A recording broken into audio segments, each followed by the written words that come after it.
ऐसन रचना रचला बाबा हो, ऐसन रचना रचला बाबा सबही के मनवा भावे। हे बाबा हो दुनिया तुहार गुण गावे। हे बाबा हो दुनिया तुहार गुण गावे।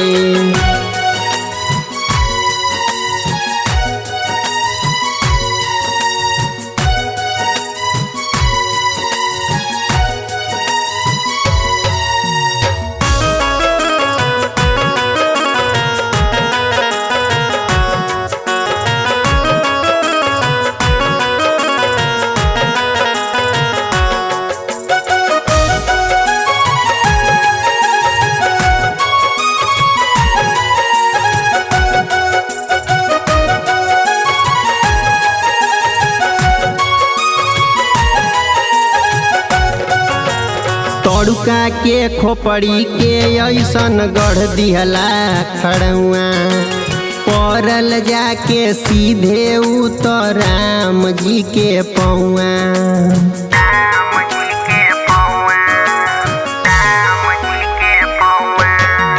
तड़ुका के खोपड़ी के ऐसन गढ़ दिहला खड़ुआ, पड़ल जाके सीधे उतर राम जी के पौआ।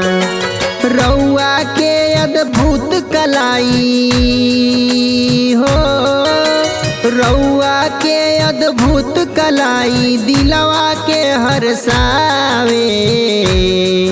हे बाबा हो, हे बाबा हो दुनिया तुहार गुण गावे। हे बाबा हो दुनिया तुहार गुण गावे।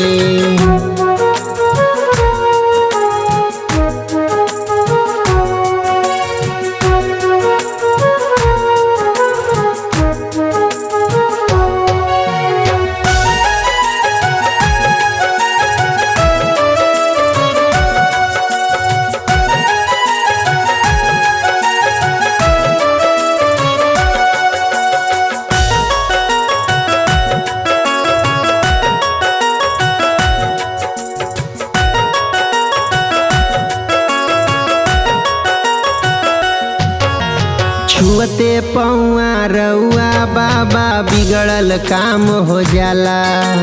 पूरा विश्व में रउआ नाम के बाटे बोल बाला।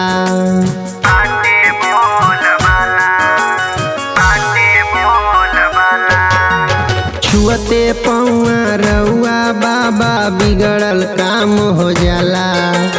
पूरा विश्व में रउआ नाम के बाटे बोल बाला।